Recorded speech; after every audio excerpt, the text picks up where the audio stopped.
9 de abril, quinta-feira da Semana Santa. E a nossa travessia pela pandemia do coronavírus continua. Muitos problemas na República. No Supremo Tribunal Federal, decisões que deixam qualquer advogado de bom senso, de equilíbrio, longe das paixões políticas, perplexo. Primeiro, Marco Aurélio, dizendo que os municípios e estados têm autonomia para conduzir o combate ao coronavírus. Agora, o Alexandre Moraes suspendendo a dívida dos estados com a União. A questão é quebrar a União, criar a pandemonia nos municípios e nos estados. Enquanto isso, nós estamos confinados, acompanhando e vivendo a quarentena. O povo está com medo. O povo está dentro de casa com medo, perplexo e agoniado. E as nossas empresas estão paradas e o desemprego vai aumentar. Veja bem, muitos têm defendido nesse momento o impeachment do presidente Bolsonaro, alegando que no estado de calamidade suspende-se as normas jurídicas, não vale a Constituição, não vale o Estado democrático de direito, onde o império é a lei, e que se pode afastar o presidente da República abruptamente. Não é assim. Em 1992, o Brasil afastou o presidente Collor, através do Congresso Nacional, dentro de um processo jurídico normal, porque Collor cometeu crime de responsabilidade. Em 2017, a mesma coisa. A Dilma pedalou, teve toda uma discussão no Congresso Nacional e ficou comprovado que Dilma cometeu o crime de responsabilidade. Nesses dois julgamentos, amplamente discutidos no Congresso, dentro do princípio da ampla defesa, a OAB estava presente. No julgamento de Dilma, a OAB, das 27 seccionais do Brasil, apenas a seccional do Pará votou contra o impeachment da ex-presidente Dilma. O presidente da República só pode ser afastado nos termos do artigo 85 e 86 da Constituição. Bolsonaro não cometeu o crime de responsabilidade. Afastá-lo numa pressão para que ele renuncie é um processo muito perigoso. É só a gente lembrar o processo de 61, a renúncia de Jânio Quadros, que ganhou a eleição de 1960. Jânio renunciou em agosto, o Brasil passou por um período difícil, foi feito um arranjo, porque o vice-presidente da República estava, por coincidência, na China naquele momento, teve que esperar 7 dias até que se implantou o parlamentarismo para atravessar aquele período difícil. E o final, a gente já sabe, a história mostra, o golpe de 64. É isso que nós queremos?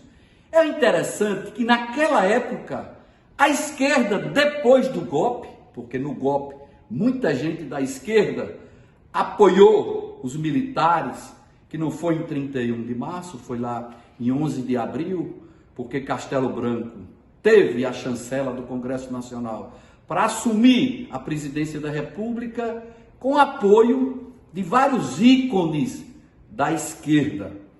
Resultado, aquilo a gente não quer mais. Muita gente que apoiou depois que foi lutar contra a ditadura são aqueles que querem a saída de Bolsonaro para entrar um militar.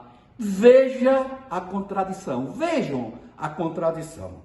A história se repete e os extremos também. Eu sou da linha de Brizola.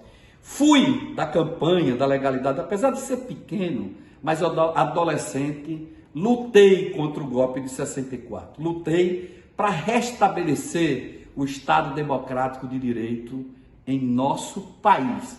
E farei isso agora também. Com certeza, se Brizola estivesse vivo, faria a mesma coisa. Aliás, nas contradições, Brizola foi um dos brasileiros que lutaram para poder mostrar ao país o que significa a Rede Globo. Veja bem, queriam fraudar a eleição de 82 no governo do Rio de Janeiro.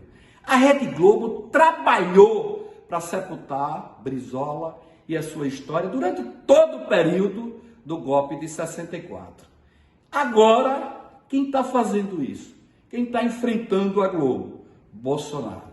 Presidente da República eleito pelo povo, só se afasta, não é? Só se tira do cargo se tiver cometido crime de responsabilidade.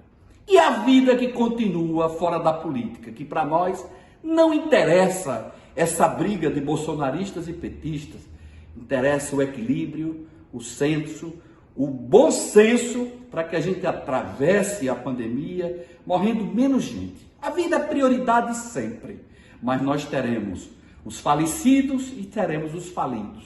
E os empresários que estão com as suas empresas fechadas. Eu queria fazer aqui um apelo ao governador Belivaldo, governador do estado de Sergipe, que teve a experiência bem perto, porque um empresário nosso aqui, nosso querido Sadi, meu companheiro de Rotary, meu amigo pessoal, deu um tiro na cabeça, suicidou-se na presença do governador Belivaldo, mostrando a sua angústia de ver a sua empresa falida.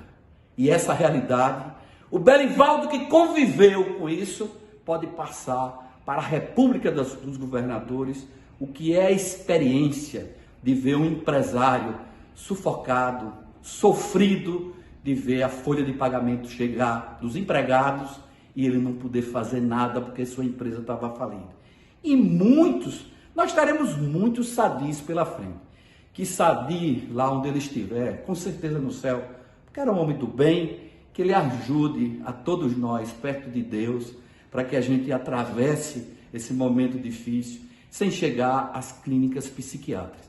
Fica o apelo, Belivaldo. E ao Ministério Público, eu quero fazer um pedido publicamente. Nesse período de calamidade, o vírus da corrupção, que foi combatida pela vacina da Operação Lava Jato, parece que está esquecida. Muitos prefeitos, muita gente está se aproveitando do estado de calamidade pública para contratar com valores superfaturados, para contratar sem licitação.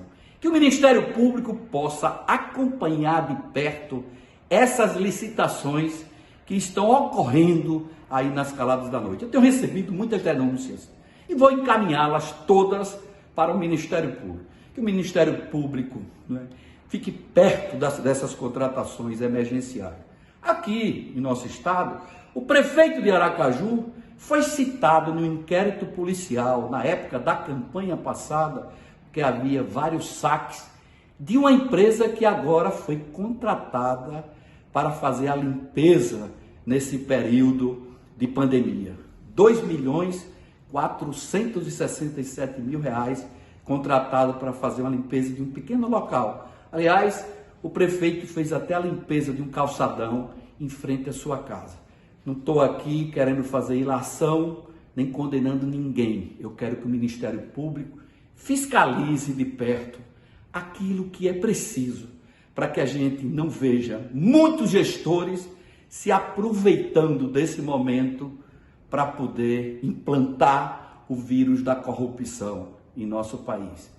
Que Deus nos abençoe, que nos livre de todo mal e que a experiência de Jesus, da caminhada, da condenação até a crucifixão e depois a ressurreição no domingo, vai chegar para nós também. Que muitos de nós tenham a bênção de Deus para atravessar esse momento muito difícil do nosso país e do mundo. Que Deus nos abençoe.